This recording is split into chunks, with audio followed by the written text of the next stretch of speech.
जय हिंद एवरीवन, कैसे हैं आप सभी लोग। उम्मीद करता हूं आप सभी लोग ठीक होंगे। साथियों, लेकर आ चुका हूं फिर से एक इंपॉर्टेंट प्रैक्टिस सेट, जो साथियों आप सभी को बताते हुए बहुत खुशी हो रही है कि इसमें प्रैक्टिस सेट के साथ साथ प्रीवियस ईयर क्वेश्चन भी है। आप सभी को बिल्कुल प्रीवियस ईयर पैटर्न पर ही ये क्वेश्चन प्रैक्टिस सेट करवाया जा रहा है और बिल्कुल लेटेस्ट पैटर्न भाई, जो हाल फिलहाल एग्जाम में पूछे जा रहे हैं वो उस पैटर्न पर आपको करवाया जाएगा। और हाँ, आप सभी को बता दूं कि साथियों, ये 30 मिनट में आपको 50 सवाल करने होंगे और बिल्कुल धड़ाधड़ सोल्व करते चले जाना है, क्योंकि आप लोग नेवी पूर्व वॉरियर हो और बिल्कुल आप सभी एग्जाम को क्रैक कर लोगे definitely. Indian navy MR Agniveer कोई उतना बड़ा एग्जाम नहीं है जितना आप लोग सोच रहे हो। तो चलिए, यहाँ पर सबसे पहले मैं आपको बता दूं कि पैटर्न में आप सभी लोग ऑलरेडी प्रैक्टिस सेट फर्स्ट नहीं देखे हैं तो पार्ट 1 देख लीजिए। प्रैक्टिस सेट का पार्ट 1 देख लीजिए वीडियो।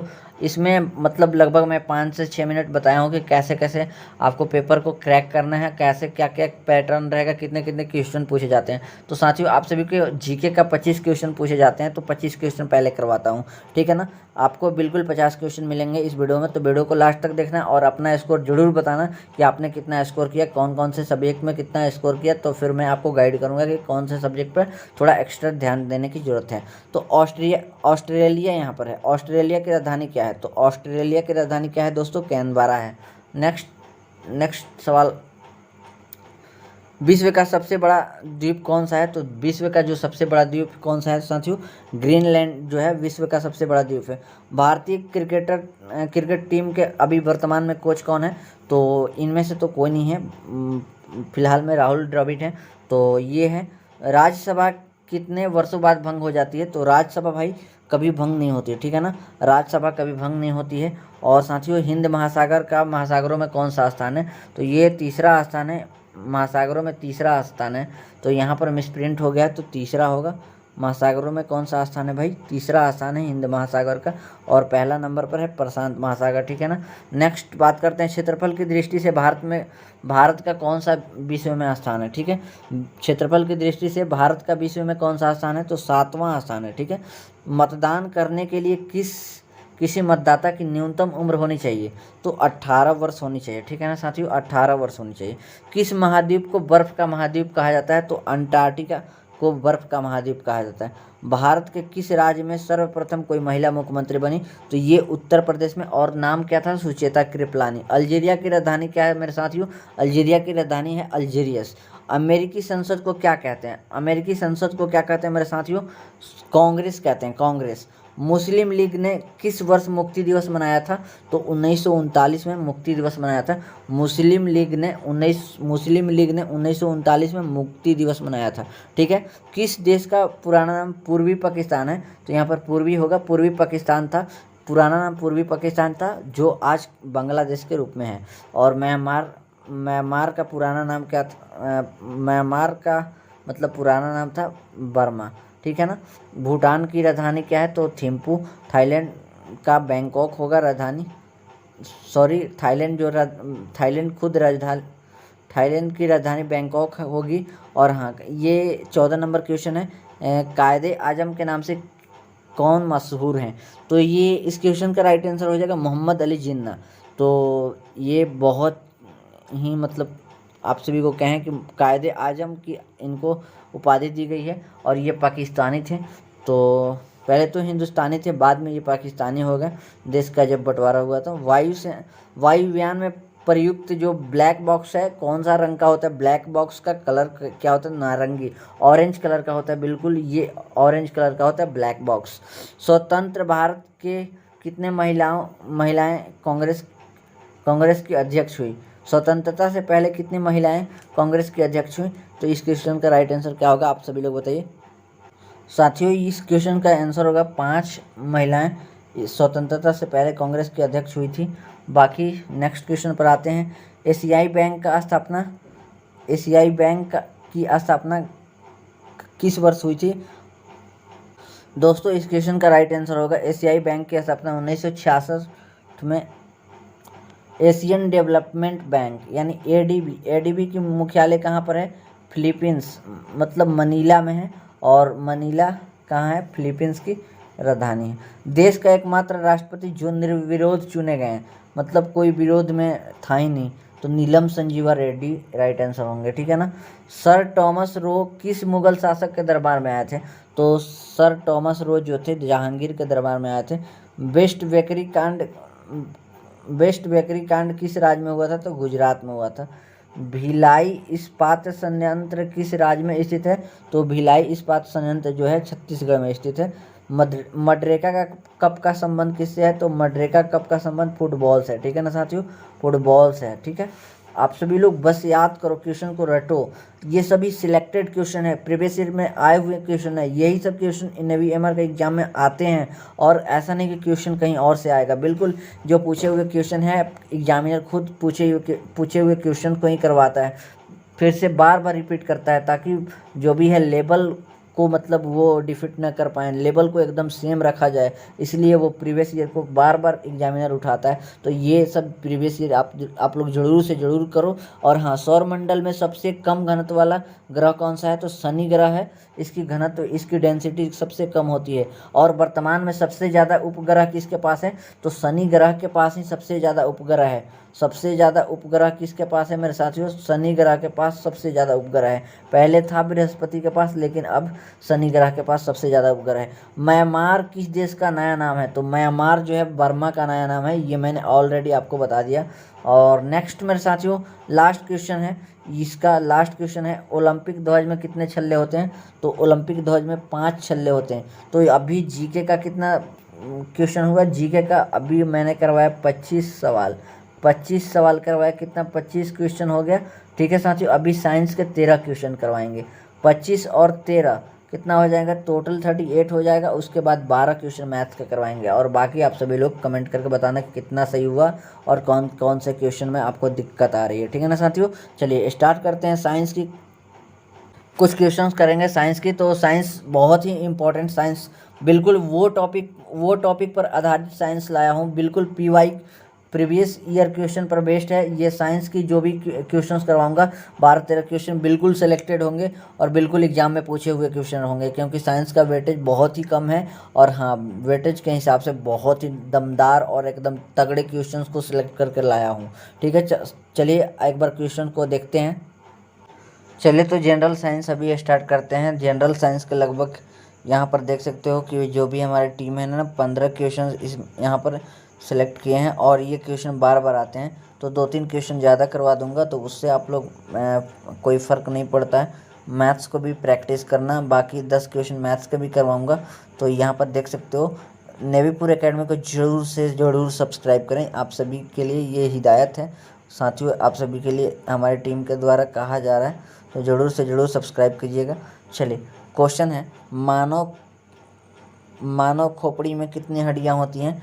तो आप सभी लोग बताइए, मानव की खोपड़ी में कितनी हड्डियां होती हैं? तो मानव की खोपड़ी में 8 हड्डियां होती हैं। और विद्युत शक्ति का मात्रक क्या होता है? विद्युत शक्ति का मात्रक क्या होता है मेरे साथियों? विद्युत शक्ति का मात्रक होता है वाट, यहाँ पर हो जाएगा राइट आंसर। एम्पियर हो जाएगा विद्युत धारा का, और कूलम्ब हो जाएगा चार्ज का, और प्रतिरोध का ओम हो जाएगा, ठीक है ना साथियों। ये है राइट आंसर। किस विज्ञान दिवस कब मनाया जाता है? विज्ञान दिवस कब मनाया जाता है मेरे साथियों? 28 फरवरी को विज्ञान दिवस मनाया जाता है, ठीक है ना। नेक्स्ट सवाल पर आते हैं। ऊर्जा का एसआई मात्रक क्या होता है? ऊर्जा का एसआई मात्रक क्या होता है? ऊर्जा का एसआई मात्रक जूल हो जाएगा। प्रतिरोध का अभी मैंने बताया कि प्रतिरोध का होता है ओम। रेजिस्टेंस का क्या होता है? रेजिस्टेंस जिसको आप लोग हिंदी में प्रतिरोध बोलते हो, प्रतिरोध का ओम होता है। एम्पियर होता है किसका? इलेक्ट्रिक करंट का होता है, किसका? करंट का जो होता है, इलेक्ट्रिक करंट का क्या होता है मेरे साथियों? इलेक्ट्रिक करंट का होता है ओम, सॉरी एम्पियर। और रेजिस्टेंस का होता है ओम। बोलने में थोड़ी दिक्कत आ जाती है क्योंकि बराबर 3-4 क्लासेस लेनी पड़ती है। सौर ऊर्जा बदलता है ऊर्जा को किसमें? सौर ऊर्जा बदलता है, सौर ऊर्जा को क्या बदलता है? तो इसका राइट आंसर क्या होगा आप सभी लोग बताइए। तो देखिए पहला चीज़ इसको देखिए, पहला चीज़ सूर्य से जो भी प्रकाश आती है सोलर प्लेट पर पड़ती है, तो जो भी किरणें आती हैं तो पहले तो ये सौर ऊर्जा है, और इससे मतलब प्रकाश ऊर्जा से किस में बदलता है? प्रकाश ऊर्जा से ये वैद्युत ऊर्जा में बदलता है। मतलब पहले यहाँ पर 2 ऑप्शन दिया जाएगा, एक ये को किस में बदलता है, तो पहले यहाँ पर प्रकाश ऊर्जा होगा, प्रकाश ऊर्जा, और फिर यहाँ पर वैद्युत ऊर्जा होगा, ठीक है ना, वैद्युत ऊर्जा। तो ऐसे इस क्वेश्चन का राइट आंसर होगा, ठीक है। प्रत्येक क्रिया के विपरीत में प्रतिक्रिया होती है, ये कौन सा नियम है, तो ये न्यूटन का नियम है। पहला, दूसरा, तीसरा, आप सभी लोग बताइए कौन सा नियम है, मुझे तो नहीं पता है साथियों, ठीक है ना, न्यूटन का थर्ड लॉ है। आप सभी लोग को इतना इजी क्वेश्चन बताने में मुझे खुद शर्म आती है भाई, और ये क्वेश्चन पूछे जाते हैं आप सभी के एमआर के एग्जाम में, तो बिल्कुल आप लोग कर ही सकते हो यार। तो चलो, शुक्र ग्रह किन ग्रहों के ठीक बीच है, तो शुक्र ग्रह किसके बीच में है, तो पहले मान लो सूर्य है, बुध, शुक्र, पृथ्वी, तो बुध और पृथ्वी के बीच में है, बी हो जाएगा राइट आंसर, ठीक है ना, बुध और पृथ्वी के बीच में है। सबसे हल्की धातु कौन सी है, तो सबसे हल्की धातु जो है लिथियम जो है सबसे हल्की धातु है साथियों, ठीक है, सबसे हल्की धातु है लिथियम। और नेक्स्ट, प्रकाश वर्ष किसकी इकाई है, तो प्रकाश वर्ष देखने में तो लग रहा है, सुनने में लग रहा है कि प्रकाश की इकाई होगी लाइट की, बट ऐसा कुछ नहीं है। ये जो इकाई है दूरी का इकाई है, डिस्टेंस का इकाई है। और हाँ, एक चीज़ आप लोग याद रख लीजिए, डिस्टेंस कभी भी नेगेटिव नहीं होता। डिस्प्लेसमेंट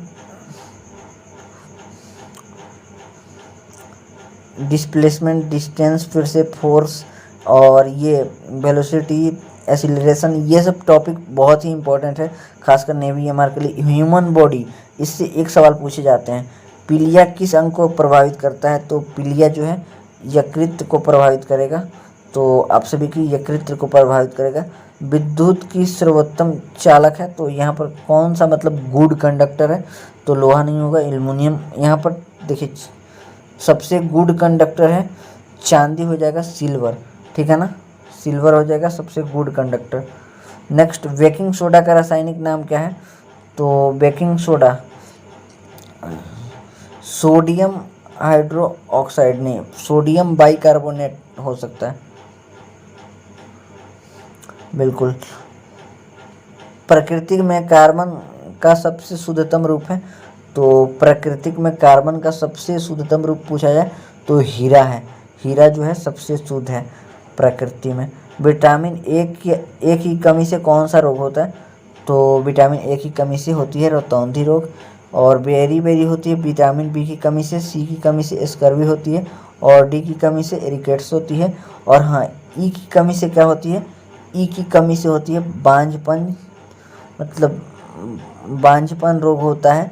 और ए की कमी से रक्त का थक्का नहीं जमेगा, आपका ब्लड क्लॉटिंग रुकेगा ही नहीं एकदम, बिल्कुल, अगर कट जाएगा तो खून बहते रहेगा हाथ से, तो ये है के की कमी से रक्त का थक्का नहीं बनता, ठीक है। और इसके बाद बात करते हैं, बाकी तो विटामिन हो गए। विटामिन B12 में क्या पाया जाता है, एक क्वेश्चन पूछा जाएगा, विटामिन B12 में क्या पाया जाता है, B12 में क्या पाया जाता है, तो कोबाल्ट की मात्रा पाया जाता है। ये सब क्वेश्चन मैं इसलिए बोल देता हूँ ताकि ये क्वेश्चन मुझे याद होते हैं, और ये क्वेश्चन बार बार पूछे जाते हैं साथियों, ठीक है साथियों। चलिए अब मैथ्स के कुछ क्वेश्चन करवा देते हैं, 10 क्वेश्चन 12 क्वेश्चन मैथ्स के भी करवा देते हैं, बाकी आप लोग स्कोर बता देना।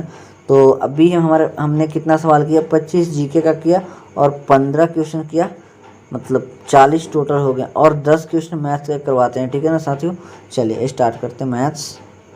साथियों, आप सभी को बता दूं कि Indian navy, Indian coast guard, मतलब सबकी तैयारी करवाई जाती है ये चैनल नेवी पूरे एकेडमी पर। आप लोग बिल्कुल इस चैनल को सब्सक्राइब कर सकते हो, अपने दोस्तों को सब्सक्राइब करवा सकते हो, और जितना हो सके आप लोग सपोर्ट करवा दीजिए।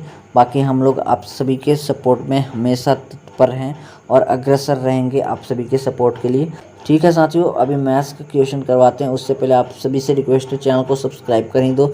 और बाकी हाँ, चलिए मैथ्स के कुछ क्वेश्चन करवाते हैं, उसके बाद प्रैक्टिस सेट नंबर 3 भी बस कल ही अपलोड कर देंगे, ठीक है ना संघर्ष ना तकलीफ तो क्या खाक मजा है जीने में, बड़े बड़े तूफान थम जाते हैं जब आग लगी हो सीने में। साथियों, आप सभी से रिक्वेस्ट करूंगा, आप सभी से गुजारिश है, बिल्कुल आप सभी लोग अपने सपने के प्रति ईमानदार रहिए और बिल्कुल डेडिकेट होकर मेहनत कीजिए नेवी पूरे एकेडमी के साथ। आप सभी लोगों के लिए नेवी पूरे एकेडमी हमेशा सदैव तत्पर है और हाँ, आप सभी की जो ये वाइट वर्दी दिख रही है ना ये स्क्रीन पर, तो इस वर्दी तक आपके सफ़र में नेवी पूरी एकेडमी काफ़ी मदद करेगी। आपकी फॉर्म भरने से लेकर आपकी ज्वाइनिंग तक आपको इंस्ट्रक्शंस वगैरह देकर आपको किसी भी तरीके से कोई भी हाल में नेवी पूरी एकेडमी आपको इस वर्दी के लायक बनाकर ही रहेगी। तो आप सभी लोग चैनल को जल्दी से सपोर्ट करो। बाकी चलो स्टार्ट करते हैं मैथ्स के कुछ क्वेश्चंस को। चलिए, मैथ्स के 2 सवाल प्रॉफिट एंड लॉस से करेंगे। लाभ हानि से 2 सवाल आते हैं, आप सभी लोग जानते हो। यहाँ पर क्वेश्चन नंबर फर्स्ट है, यदि किसी वस्तु को 33 रुपये में बेचने पर 11 रुपये का लाभ होता है तो लाभ प्रतिशत क्या होगा। देखिए, सबसे पहले लाभ हो रहा है तो आपको पहले तो ये निकालना होगा कि वस्तु को कितना में मतलब ख़रीदा गया है। तो इतना में बेचा जा रहा है, 33 रुपये में बेचा जा रहा है और 11 रुपये का लाभ हुआ है, तो इसलिए 22 रुपये में ख़रीदा गया होगा वस्तु को। तो अगर लाभ प्रतिशत निकालने के लिए प्रॉफिट बाई सीपी होता है या लॉस बाई सीपी होता है इंटू 100 होता है, ये परसेंटेज निकालने का, प्रॉफिट या लॉस परसेंटेज निकालने का ये तरीका है। ठीक है, तो सबसे पहले यहाँ पर देखो निकाल दो। 11 रुपये का लाभ हो रहा है, 22 पर हो रहा है, ठीक है ना, इंटू 100 कर दो तो 11 दूनी 22, 1/2। 1/2 का मतलब क्या होता है, 2 से ये काट दो, सीधे 50% आंसर आपका आ जाएगा। ऑप्शन नंबर बी हो जाएगा राइट आंसर। आते हैं नेक्स्ट सवाल पर। देखिए, प्रॉफिट एंड लॉस का ये दूसरा सवाल है, लाभ हानि का। तो कहा जा रहा है किसी कुर्सी को 100 रुपये में बेचने पर 10 रुपये का लाभ होता है तो प्रतिशत लाभ है। तो देखिए, कहने का मतलब यहाँ पर ये है कि 10 रुपये का लाभ होता है, कितना में बेचा जाता है, 100 रुपये में, मतलब वो वस्तु 90 रुपये में ख़रीदा गया है। ठीक है, 90 रुपये में ख़रीदा गया है और परसेंट निकालने के लिए 100 से गुना करते हैं। 0 से 0 आप काट दीजिए, बाकी 1/9 का मतलब हो गया 11:1/9% हो जाता है। 1/9 का फ्रैक्शन होता है, ठीक है ना। तो ऑप्शन नंबर सी हो जाएगा राइट आंसर। चलिए, अब हम करेंगे परसेंटेज से 2 सवाल करवाऊंगा प्रतिशत चैप्टर से। देखिए, परसेंटेज का ये सवाल नंबर फर्स्ट है। यहाँ पर कहा जा रहा है किसी संख्या का 40% क्या होगा यदि जिसका 200% 90 है। मतलब मान लीजिए कोई संख्या x है, उसका 200%, एक सेकेंड गाइस, उसका 200% कितना है भाई, 200% का वैल्यू है 90। मतलब कहने मतलब 100% कितना होगा, 100% होगा 45। ठीक है, 45 होगा 100%। और यहाँ पर पूछ रहा है 40%, 45 का 40% निकाल दोगे, सीधे सीधे अब 40% निकाल दो, 0 से 0 काट दो, 2 दूनी 4, 2 पचे 10, 5 से 9 मात्र में, 9 गुना 2, 9 दूनी 18। ऑप्शन नंबर ए हो जाएगा राइट आंसर। आइए परसेंटेज का एक और सवाल देखते हैं, 2 प्रॉफिट एंड लॉस का, 2 परसेंटेज का, और फिर हम एक सिंपल इंटरेस्ट का सवाल करवाऊंगा। देखिए, यहाँ पर सवाल कहा जा रहा है यदि किसी संख्या का 20% 120 है। कहने का मतलब 20% की वैल्यू कितनी है, 20% की वैल्यू भाई यहाँ पर देख रहे हो 120 है। तो 1% की वैल्यू कितनी हो जाएगी, 120/20 कर दो, और बाकी आपसे पूछा जा रहा है 120% क्या होगा। तो 1% ये हो गया, फिर 120 से गुना कर दो, मतलब यहाँ पर 6 मात्रा में कट जाएगा, और 12×6 = 720 हो जाएगा इस क्वेश्चन का राइट आंसर। ठीक है ना, ऑप्शन नंबर डी हो जाएगा राइट आंसर। बात करते हैं नेक्स्ट, कोई टॉपिक देखते हैं, नेक्स्ट चैप्टर का टॉपिक लेते हैं। दोस्तों, अभी एवरेज के 2 सवाल करवाऊंगा, तो औसत से भी 1 सवाल पूछे जाते हैं, मिनिमम 1 सवाल तो कन्फर्म है। इसलिए चलिए, एवरेज कैसे निकाला जाता है आप लोग को सबसे पहले बताता हूँ। एवरेज निकालने का तरीका एक बार आप लोग सीख लीजिए। एवरेज निकालने के लिए टोटल अपॉन जितना टोटल नंबर होता है, सबसे पहले जितने भी नंबर दिए जाते हैं उसका टोटल कर देते हैं, और जो भी नंबर की संख्या होती है वो लिख देते हैं। तो ये है औसत निकालने का तरीका। बाकी यहाँ पर टोटल करते हैं, 8 5 13, 13 और 13 26, मतलब टोटल यहाँ पर 26 कर देते हैं। इतना का वैल्यू हो गया 26, और इधर हो जाएगा 28। ये है टोटल नंबर्स दिए गए हैं, और नंबर्स का योग हो गया, और टोटल नंबर्स हैं 5 नंबर्स हैं। तो यहाँ पर इसको जोड़ देते हैं, 8 6 14, 14 की 4, 1, मतलब 54/5 आ रहा है। तो 10 पचे 50 होता है, और 5 8 40, 10.8 जो है 8 8 के बाद आप 0 जितना भी लगा दो, बाकी आपकी मर्जी। तो ऑप्शन नंबर यहाँ पर ए हो जाएगा राइट आंसर। क्वेश्चन देखते हैं, वह छोटी से छोटी संख्या क्या है जिसमें 625 को भाग जिससे 625 को भाग देने पर भागफल पूर्ण घन, यहाँ पर देखिएगा गौर कीजिएगा, घन की बात कहा जा रहा है, तो पूर्ण घन बोला जा रहा है। तो 3 से भागा तो इसमें जाएगा नहीं, 2 से भागा तो जाएगा नहीं, अगर 5 से भागा दोगे तो 125 आएगा, ठीक है ना। और 125 भागा करोगे मतलब 5 से भागा दोगे तो पूर्ण वर्ग बन जाएगा। अब देखो 5 का 3 कर दोगे तो ये एक पूर्ण घन यहाँ बात किया जा रहा है, तो यहाँ पर पूर्ण घन बन जाएगा, ठीक है ना। तो ऑप्शन नंबर बी हो जाएगा राइट आंसर, ठीक है साथियों। तो ये क्वेश्चन कहा जा रहा है, तो ये आप लोग समझ गए होंगे। बाकी नेक्स्ट क्वेश्चन पर बढ़ते हैं। इसी टाइप के छोटे छोटे क्वेश्चन पूछे जाते हैं एमआर के लेवल में, बिल्कुल एकदम 1-1 मिनट में सॉल्व होने वाले प्रश्न पूछे जाते हैं। ऐसे सवाल पूछे जाते हैं जो सवाल already 9th standard 10th standard में आप किए होंगे। देखिए ये सिंप्लीफिकेशन का एक और सवाल, ऐसे सवाल पूछे जाते हैं। सीधे तौर पर इसको कैसे करना है आप लोग एक तरीका सीख लीजिए। देखिए सबसे पहले ये जो भी पूर्णांक है इसको जोड़ देंगे। जैसे यहाँ पर देखिए सीधे सीधे मैं आपको समझा देता हूँ। 12 को यहाँ पर जोड़ दोगे, 12 तिया 36 हो जाएगा, ठीक है ना साथियों। और 1/6 है, फिर से 1/3 है और 1/2 है, इन सभी को जोड़ दोगे तो बाकी यहाँ पर एलसीएम जो है आपका कितना आएगा, तो यहाँ पर एलसीएम होगा 6 एलसीएम आ जाएगा, ठीक है ना। इन सभी का एलसीएम कितना आ जाएगा, 6 एलसीएम आ जाएगा साथियों, 6 एलसीएम आ जाएगा। और 3, 2, 1 मतलब 6/6, एक मतलब इससे निकल कर आ जा रहा है, ठीक है ना। 3, 2, 5, 1 6/6 कट जाएगा, एक निकल कर आ जाए मतलब 37 होगा इसका राइट आंसर। तो इस तरीके से करना है। बाकी इस टाइप के क्वेश्चन एक सिंप्लीफिकेशन के 1 से 2 सवाल बिल्कुल फिक्स होते हैं, ठीक है ना। इतना तो कन्फर्म है, तो इतना आप लोग कन्फर्म आप लोग रहिए। बाकी ये सॉल्यूशन है, आप लोग देख सकते हो। और उन सभी क्वेश्चंस को करवा रहे हैं साथियों जो मतलब बिल्कुल आपके एग्ज़ाम में पूछे जा रहे हैं। ऐसा नहीं कि मतलब कुछ भी करवाते जाएं और आपको कोई बेनिफिट्स ना हो। तो देखिए ये सवाल है, रूट का एक सवाल ज़रूर पूछा जाता है, तो सीधे इस तौर से पूछा जा रहा है कि इतना का स्क्वायर माइनस इतना का स्क्वायर अंडर रूट। तो इसको सबसे पहले देखिए ये होता है ए स्क्वायर, एक फार्मूला होता है ए स्क्वायर माइनस बी स्क्वायर बराबर क्या होता है, ए प्लस बी इंटू ए माइनस बी होता है, ठीक है ना। ए प्लस बी इंटू ए माइनस बी होता है। तो इसी फार्मूला पे हम तोड़ देंगे। सबसे पहले 0.65 और 0.16 को जोड़ोगे तो 0.81 हो जाएगा, और इस दोनों को घटाओगे तो 0.49 हो जाएगा। इसका वर्गमूल करोगे तो सीधे 0.9 आ जाएगा, इसका 0.7। तो इस प्रकार हो जाएगा 9×7=63, 0.63 हो जाएगा राइट आंसर, ठीक है ना। तो 0.63 हो जाएगा राइट आंसर, ठीक है। तो ये डिटेल जो भी है ये सॉल्यूशन है, आप लोग देख लो। देखिए ये एक क्वेश्चन है सर्ट्स एंड इंडाइसिस का है। कहा जा रहा है कि 3 की पावर x = 81/625, तो x की पावर x निकालना है। तो यहाँ पर देखिए एक सेकंड थोड़ा ब्लैक पेन कर लेता हूँ। 3/5 का पावर x दिया गया है, ठीक है। इसको हम भी कन्वर्ट कर देंगे, 3 के पावर 5 में कन्वर्ट करोगे तो यहाँ पर 4 लिख दोगे, क्योंकि 3 × 3 × 3 करोगे ना, 3 के गुना 4 बार करोगे तो आपका 81 आ जाएगा, और 5 के गुना 4 बार करोगे तो 625 आ जाएगा। आप करके देख लो। बाकी तो अगर आधार समान होता है, सर्ट्स एंड इंडाइसिस का रूल आप लोग पढ़े होंगे, आधार समान होता है तो पावर भी समान हो जाएगा, मतलब x बराबर 4 हो जाएगा। पूछा जा रहा है 4 के पावर 4 बराबर क्या होगा मेरे साथियों, 4 के पावर 4 बराबर बस 256 हो जाएगा राइट आंसर, ठीक है ना। दोस्तों जो भी क्वेश्चंस करवा रहा हूँ बहुत ही अच्छे क्वेश्चंस करवा रहा हूँ, ये सभी क्वेश्चन एग्जाम में आते हैं, और हाँ बिल्कुल जाने मानी साइट से करवा रहा हूँ आप सभी के एमआर के लेवल को देखते हुए।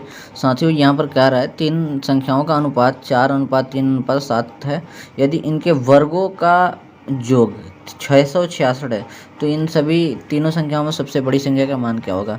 तो कहने का मतलब यहाँ पर एक चीज़ नोट डाउन कीजिएगा, यहाँ पर बोल रहा है मेरे साथियों वर्गों का योग है, मतलब यहाँ पर आपका कहा जा रहा है वर्गों का योग 666 है, ऐसा नहीं कि इन सभी का योग मतलब 666 है तो हम इजीली कर लेंगे। तो यहाँ पर करना आपको ऐसे है, मान लो 4x है तो 16x² हो जाएगा वर्ग, फिर 9x² हो जाएगा, उसके बाद 749x² हो जाएगा।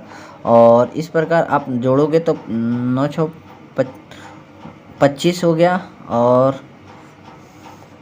मतलब टोटल यहाँ पर 74x² की वैल्यू हो जा रही है 666। यहाँ पर देख रहे हो 74x² की वैल्यू, एक सेकंड गाइज आप थोड़ा वेट करिए। 74x² की वैल्यू हो जा रही है 666।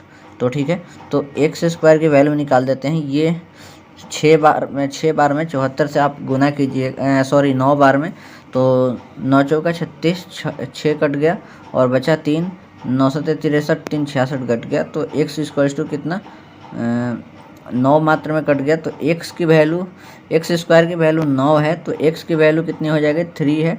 बाकी पूछा क्या जा रहा है, बड़ी संख्या पूछा जा रहा है। सबसे बड़ी संख्या का अनुपात है 7x हो गया, 7×3 = 21 हो जाएगा। Right answer option number A हो जाएगा। बाकी आप लोग यहाँ पर डिटेल में आप यहाँ पर सॉल्यूशन देख सकते हो। बाकी चलिए नेक्स्ट क्वेश्चन करवाते हैं।